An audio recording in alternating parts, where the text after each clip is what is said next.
Welcome to the real journey of the entrepreneur. The journey of any entrepreneur begins with a decision, then writing down your vision, then the execution of that vision. It is not for the faint of heart. It is for those who understand how powerful your mind is and that you can truly create the life that you deserve. It does require a unique formula that includes belief in yourself, a lot of consistency, connecting with an OG, a lot of tears, missing out on a few events and things, and taking a whole lot of risks that will allow you to see your vision and dream come to pass. This journey of the entrepreneur is from the perspective of a wonderful mother, a business owner, whose goal is to break generational barriers and normalize the process of wealth building and financial wellness through entrepreneurship, all while creating a social and give back along the way. I am sharing this journey with you and invite you to share this process with me. Let's do this together. It's my own, but you have to feel comfortable to own it. Yeah, absolutely. Right? I will always support you. Thank you. Well, hey there, good people. We are back with another episode of The Real Journey of Entrepreneurship. My name is Anita Pierce, and I'm the founder and CEO of 11375. And we are so excited to bring you the best and the brightest, and also resources to help you to support your business goals. We are I am super excited because I have what I consider the best seat in the house in terms of having courageous entrepreneurs come on this show to share their real experiences about what it really means to be in this space. As you saw in my video, if you're watching this by video, that the back of my hair, I got the good curls going. Look at it. But also it does require just understanding that this thing that you are creating requires consistency. And it's not always what you see publicized on social media. We don't want to get caught up, and we don't want you to get caught up in things that we know is not an overnight success. And guess what, friends? I'm bringing along an author, right? Let me start with that. Author, a leader in the real estate industry for affordability, but also now one of my friends, right? In terms of supporting one another in the space of being a business. Nadira Taylor is the founder, president, and CEO of Diamond Mine. But not only that, is an author, is a mom, and also is going to pretty much tell us, some tips and resources, because guess what? I got the book, and we're going to talk about it, providing realistic tips for what it means to really be in business and really focusing on your dreams and really providing us with tools and resources as entrepreneurs to get us out of this space. So y'all don't need to see my face that long, but I'm going to welcome Nadira Taylor to the show. Hey, Nadira. Hey, how are you today, Anita? What can I say? I am here. I am alive, and it's good to see you. It's great to see you too.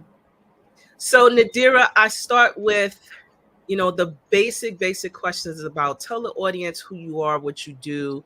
Let's start there. Real easy starting point. So, hey everyone, my name is Nadira Taylor. I am the principal broker of Diamond Mine Real Estate. I am the owner of DM Construction, and I am the owner of DMP Property Management. I started Diamond Mine Real Estate 8 years ago to help families and individuals purchase through affordability programs.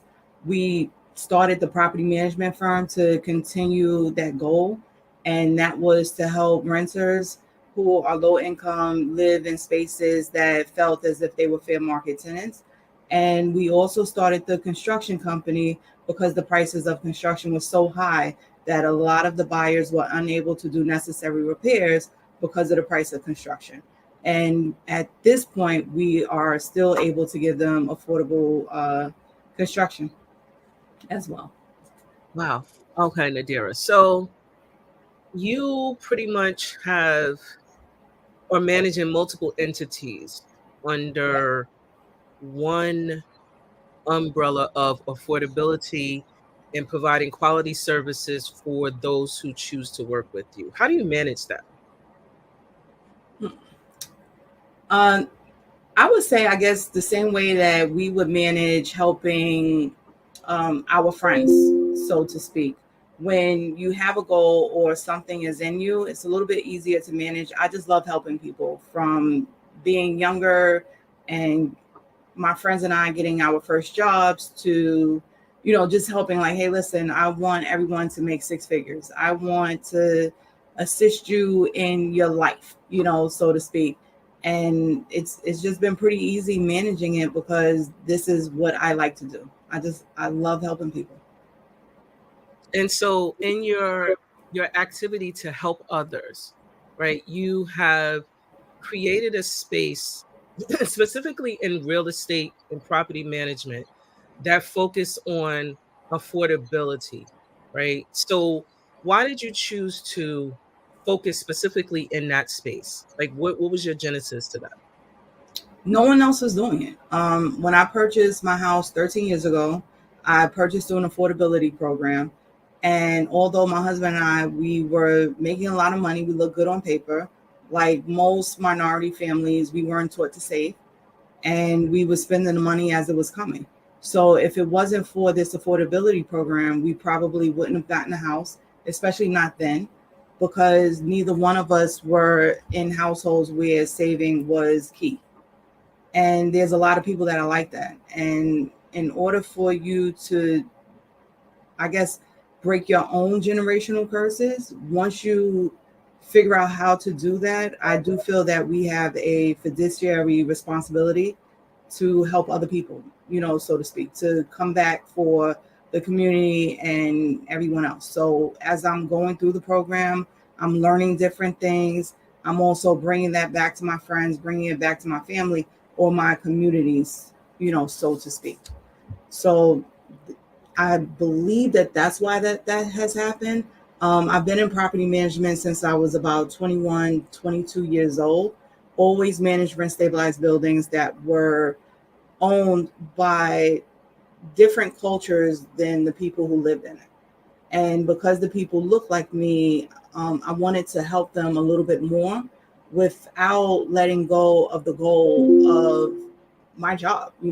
They still had to pay rent, they still had to take care of the apartment. But why aren't, just delving a little bit deeper, why aren't they paying rent? They are professional tenants, but let's look at everything as a whole. You can't expect people to act like they're on Fifth Avenue if their building looks nothing near Fifth Avenue. So for those who are not aware, could you distinguish what property management actually entails? So for me, we manage buildings 10 units and more. What property management entails is not just collecting rent. Everyone thinks that a property management company, they collect rent and they send out leases. They handle maintenance calls. They listen to people. Yes, people do have a hard time with rent. Okay, so you're not able to pay your rent for 3 months, but guess what? By law, New York State law, if you don't pay your rent for 2 months, I'm allowed to put you into legal. So if you are having a hard time, maybe you have to restructure your budget to where you only miss 1 month. But by the time you miss that second month, this is what it is that I have to do. And tenants are taught to manipulate the system based on other tenants, so to speak. And they learn different laws or their interpretation of the laws by the success that someone else won with a different landlord. Mm. You get what I'm saying? but landlord tenant courts in Brooklyn might be a little more strict than landlord tenant courts in the Bronx. Mm. So these are things that I bring back to, the tenants. And why do you feel that the rent is the last thing that, you should pay? Well, you know what? The hole has been in my kitchen for the last 3 months. There's mice crawling in and out. The exterminator hasn't been here for a while. So once someone starts bringing those things up, then at that point in time, yes, I did take it back to my boss. And I'm like, hey, listen, you have people living in squalor, but you want them to pay the rent. Mm. What? How can we meet in the middle? So again, property management is not just collecting rent. Sometimes property management is also. So let me ask you this question as a follow up. So you have various parts that are happening within this space of real estate. So it's not just property management, it's not just sales, it's not just construction, right? So comma and to the construction piece, right, as a part of your overall business model. Like what does that look like for you? And again, you have like a what I call a full circle or menu of services that you can offer. Construction. So all of that to me goes hand in hand. Um, if someone is purchasing a house that's affordable to them, 9 times out of 10, the reason why it's so affordable is because it needs some repairs. So in most cases, people can't purchase a house and afford repairs. I remember back in the days, my grandmother had to refinance the house in order for her to redo her kitchen. Mm. It's not like that now, but construction is still costly and it's still hefty. And you have people who want a 35% on return as opposed to 10 or 15%. So what we wanted to do was go in and help these homeowners who just, spent their last dime purchasing a home be able to live comfortably. Then as we are taking over buildings, whether managing or purchasing, because we also own a rent stabilized building ourselves, uh, oftentimes there's a lot more maintenance that is required. The buildings are or were neglected. So the only way to get an owner to make those repairs is to have a good contractor with affordable rates. Mm. So that's when the construction came in hand also. And now that we are doing in apartment repairs successfully, or doing exterior on buildings, why not jump into the commercial construction as well, now that we have the experience? And so, Nadira, you are a full, whole entrepreneur, full and whole, right? Then on the comma and, excuse me, we have the book, Dream, Catch, Hustle, right? Yeah. Which, so for those who are wondering how I know Nadira, we had the opportunity to meet one another in a business accelerator that we all became connected as business owners and discovered that I was sitting next to an author, right? Something that I aspired to become one day. And I was like, she out here keeping secrets, like, what is what is happening here? So I got the book, and in my downtime, which I made it a priority to read it, caught some good gems in here. So may we unpack this, Nadira? Yes. Okay. So chapter one. I'm not going to go through the whole book Okay. because I want you all to really understand that the success of a business owner is consistency. And in chapter one, Nadira talked about identifying what you do, what you want to do, right? And then, as a quote, success in life starts when you catch the dream, hustle for it until it's there. Elaborate. Excuse me. So that's actually that's the name, right? Dream, catch, hustle. And it's like first you dream it and then you catch it. So when I say catch it, that means that you're putting all the pieces together. And then once you have exactly what it is that you want to do, now you have to hustle it. Things just don't come easy. I know that Instagram shows you that, If you get an LLC on Wednesday, you can have all of this stuff by Sunday, and that's not the case. Uh, you have to hustle it. You get what I'm saying? And we grew up thinking that hustling was bad because we're looking at hustlers in the street, or just hustling is bad. But hustling is not bad. Hustling is a mind state, and how you apply it is up to you.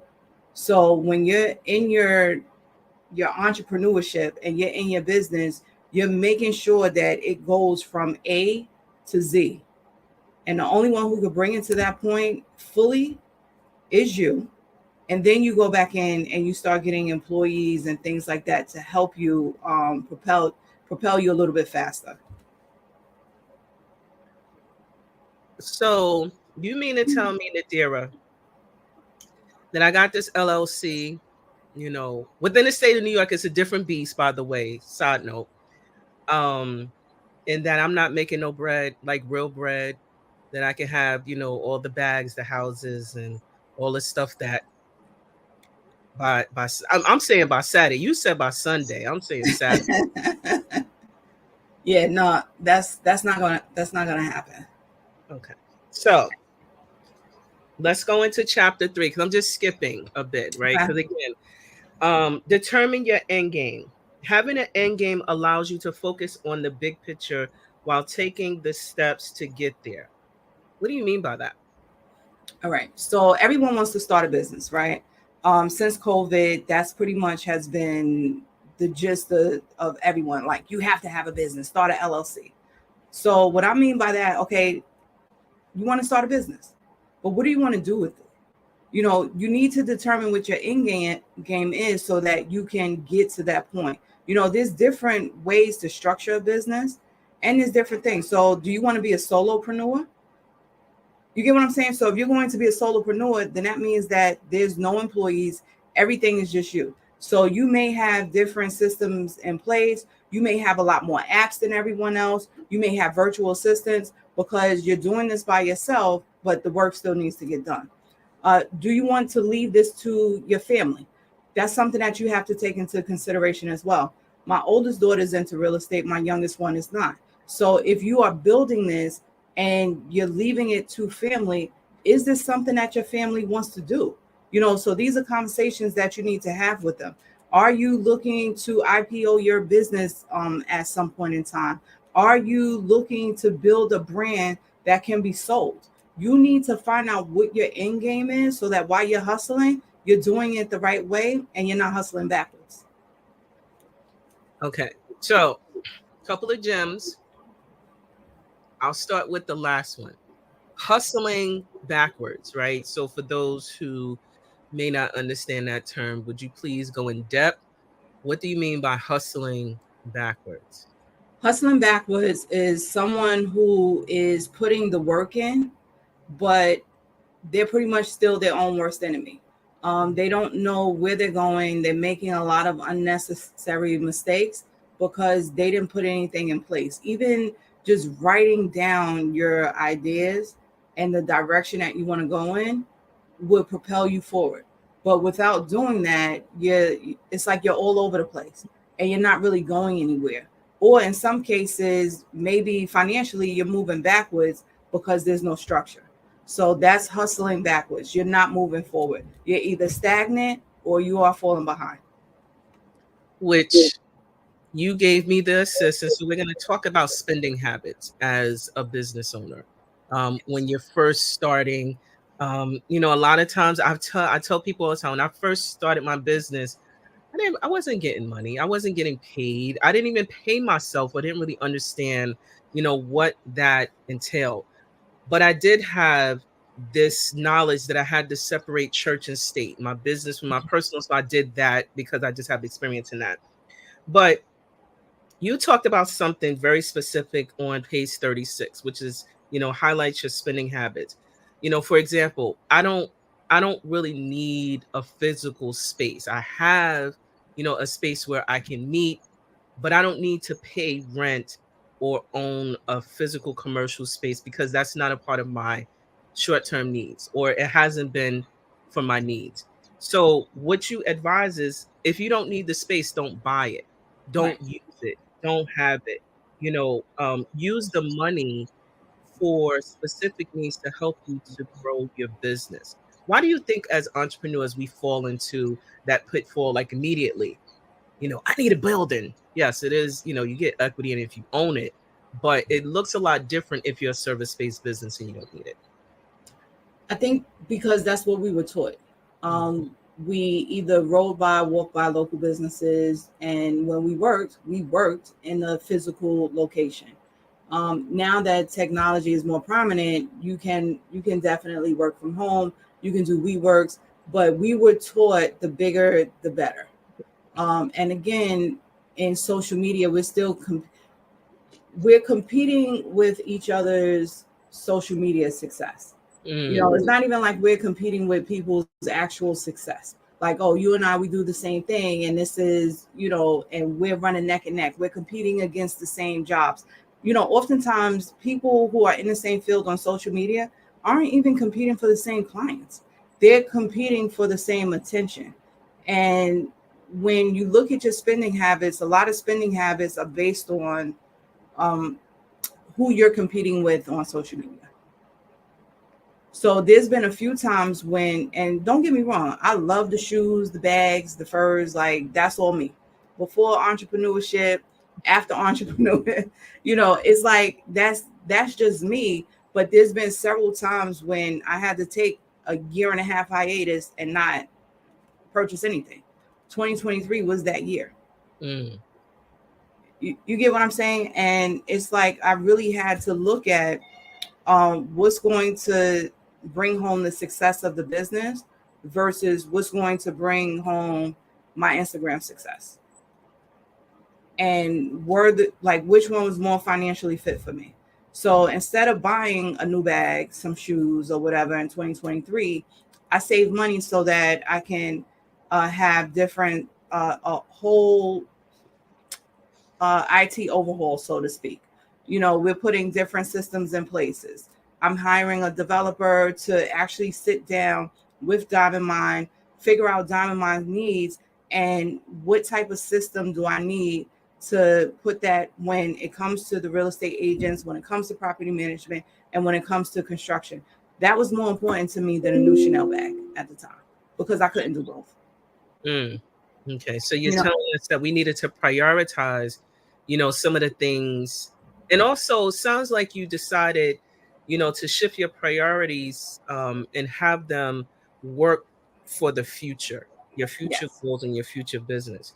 And so I appreciate you sharing that. Um, so you also talk about in your book about those who happen to be or have been full-time employees and then they shift into this space of entrepreneurship. Could you describe, I've experienced it, but could you describe or provide some tips about what that could realistically look Well, first thing first, you're not getting that check every week or every bi-weekly or however you was getting paid. If you show up, does not mean that you will get paid. like? So you either need to plan for that financially, or if you someone like me who just quit, then that means that you need to be prepared. You need to have the stomach for it. Shake out the stuff that was too small for you because you may not eat the way that you was eating before, and you could now fit those clothes again. So that shake your stuff out. Either that or pull out the clothes that was too big because now you eating rice and potatoes to fill you up throughout the day. Right. Whichever way you want to have it, but and I know I'm making jokes, but that's exactly what it is. The perks that you would get in medical, dental, bonuses, free lunch on Fridays, that just isn't that's not happening anymore. And what you're doing, depending on how you want to structure your company, you're working towards that goal to provide that to now your employees, be it 2 years or 5 years from now.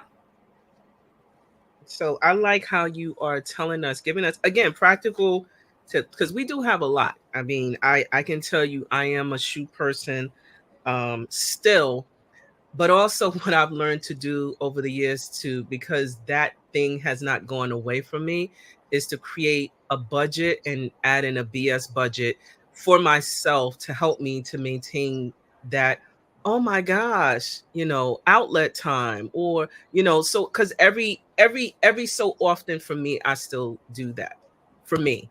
And then the realistic part is when I don't do it or I don't use that line item, I just reinvest it either in investment or in another area within my business. But that's just what I've learned to do, because I still I still do. I will admit it, will not lie, will not go. I won't lie to you about it.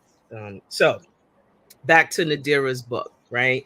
So I wanted to go into a point in the book where you talk about building systems, right? Or having things like, for your employees or your team members that you work with, because you started to talk about health insurance, about liability and insurances that you use to cover for your business. A lot of times now, I know you're not an insurance, agent, but it's also one of the things that as business owners that we sometimes forget that we need to have those things protect our business, workers comp, things like that. And you go into depth about the importance of having those things connected to your overall growth and planning within your business.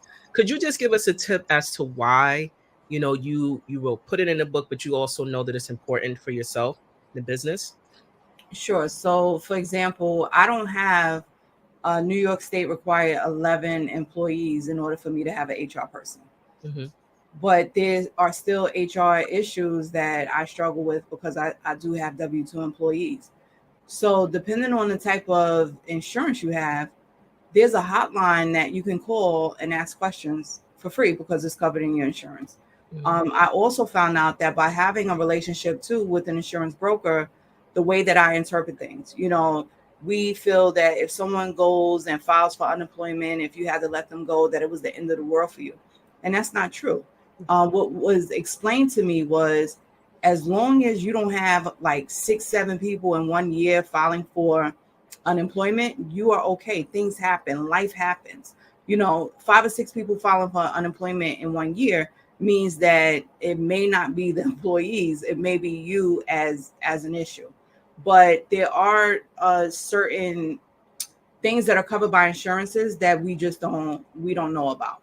If someone comes and you say, well, I like that shirt, but you didn't notice the shirt was a little bit sheer.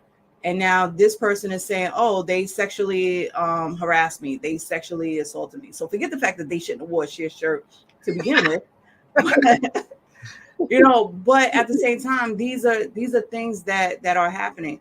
And what I notice is that in my experience, people tend to take down the little guy before they'll take down the big guy. So you need to be covered in all aspects. What type of liability do you have? What's your exposure? And it is important for you to have insurances.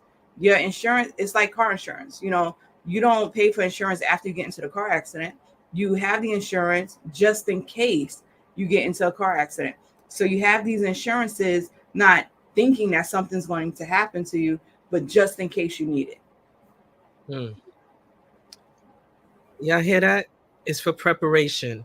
Preparation is a part of our business plan. Um, Finally, Nadira, but not the end.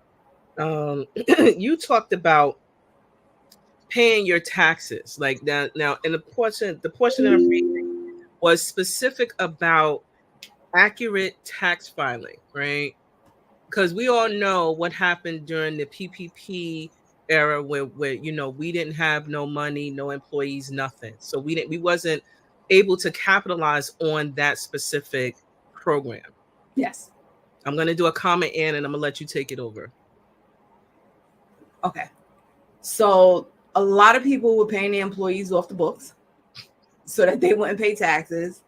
And if you're an ethical person like myself, now that you're paying them off the books, you were too scared to go and file for a PPP loan, right? So you couldn't take advantage of what was going on. And not that we're suggesting that there's going to be other catastrophes or anything else, But if we get a president that says, you know what, whoever paid $50,000 in taxes, we're going to give you back $50,000. That's You, good you money. get what I'm saying? That's good It's money. just being in a, like, one, doing what's right, but being in a position to get whatever may come your way that is good. That's number one. Then number two, a lot of entrepreneurs, because they don't want to pay the taxes, they claim 30,000 so that they can pay the lease. Okay, so you net 30,000. I don't care if you grossed a million, but you net 30,000. You will not be able to get a lease, a commercial lease, when you are ready to grow, because in most cases you have to make 40 times the rent. You will not be able to purchase property unless you're doing a bank statement loan, which is at a higher interest rate with more money down, 20%. There's just so many other things that you won't be able to take advantage of because you don't want to pay your taxes. So pay your taxes or you end up like Trump. Or pay your taxes, or just pay your taxes, because what we are doing as business owners, we are helping to provide jobs and Yes. resources within the community. We want to stay in the community and not be in state greens or orange. So please be mindful of, why I asked Nadira to highlight that, primarily because it's just important for your overall learning, business growth, and acumen, knowledge base, right? If you have the awareness about your taxes and how you can understand tax strategy. Now, Nadira is not a tax accountant. I am not a tax accountant. We're not insurance brokers, but we do have business experience that we are sharing to help you close your knowledge gap. So, Nadira, when is the book tour? I know she's gonna be like, when's the book tour? I hope soon. You're gonna help me with the book tour, right? I am gonna help Nadira with the book tour, but I want to encourage you all. This is got through this in a day.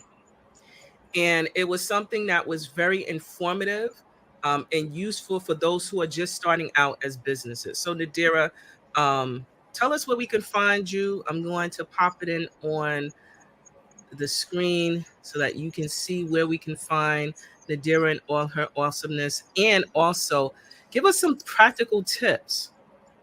Sure. So you can find me on Facebook and Instagram at Diamond Mine RE, Diamond like the stone, Mine MINE, and RE short for real estate. Personal page is only one Nadira. It's only one of me. And just some tips that I have for business owners. One, get a mentor.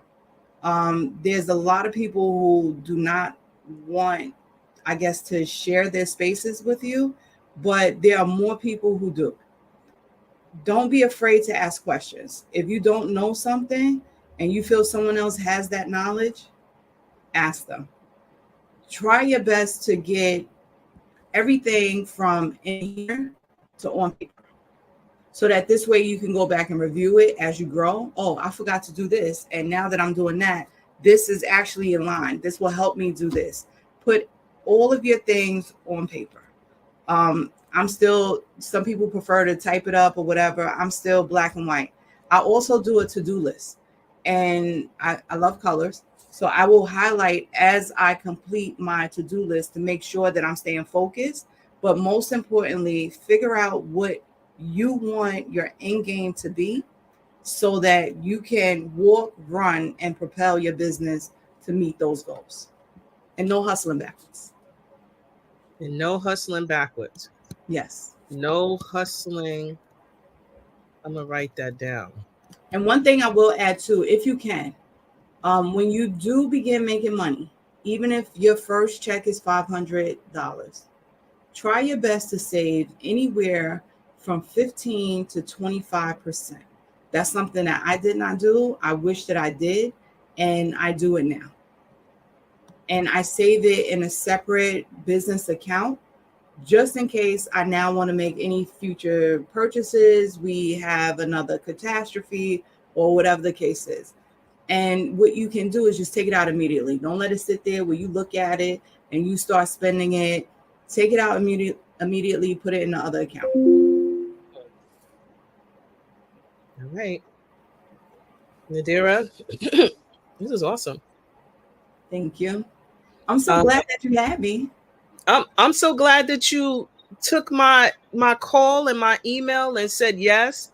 Because I know that we're all busy in building these dreams. But Nadira, I'm not gonna let you go just yet. Just yet. What happened? Quick one. Quick questions. What's your favorite borough? Queens. Queens get the money. Even though my family's from Harlem, Queens get the money. Wow. Okay. Love you anyway. Brooklyn in the building. Queens in the building. Nadira, what in 3 years, Diamond Mine, where is that going? What is that going to look like in 3 years? I can't even front. I've thought about this, pondered on it, and in 3 years, I hope to do at least 100 million in transactions per year, and that's across all three platforms. I hope to have a non-for-profit so that I can help the community even more than what I do. But my goal is 100 million in transactions per year, and to build each business to hold at least 10 to 15 employees each. My goal is definitely and always has been coming back for the community. And if I can grow the business to employ as many people as I can, I will. And the truth is, Nadira is already doing that. Nadira, um, on her Instagram page, and also check her out at Diamond Mine ERRE.com. Don't forget, check her out, support, and also get the book. It's The on book Amazon. on Amazon. The book. The book. We're not promoting Amazon. We're promoting Nadira Taylor in her book. So, Nadira, thank you. Thank you. And I love you and appreciate you. I love you and appreciate you too. So, shout out to cohort 40XL. Woo woo. Look at me being ridiculous. That's what I do. Love you, Nadira. Look forward to checking you out and seeing you soon. I'll see you soon. All right, take good care. Thanks, you too.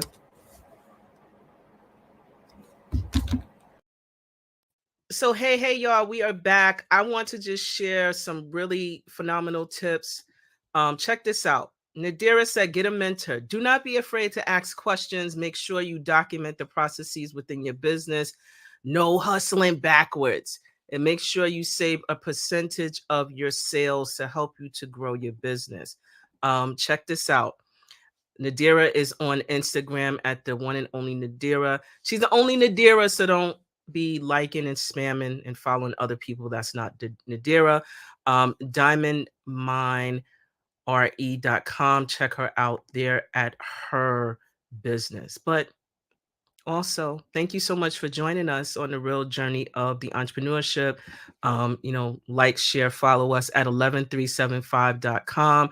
We do still accept phone calls, so please do not hesitate to reach out to us there as well. So I am sure that you enjoyed this conversation just as much as I have. But guess what?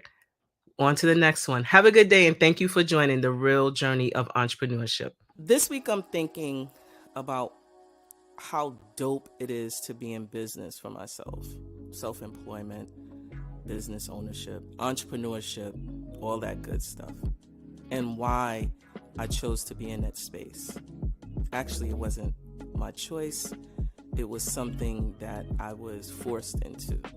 But as I'm here in this space, I really think it's dope because I am creating things that I imagine, things that I write on a piece of paper, but it also helps to create, after the number of failures, a real boost of confidence that I have the ability to take something off of a piece of paper, take something that I typed in my phone, and then create it. Your mind is your biggest flex.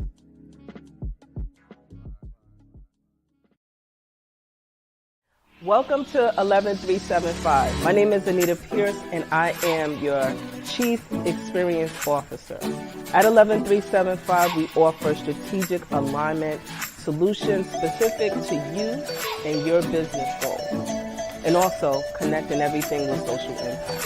So if you are looking for a really amazing organization where we help you to focus your strategy and connecting it with social impact, please do not hesitate to reach out to us. We are on all the social platforms, and you can contact us at 11375.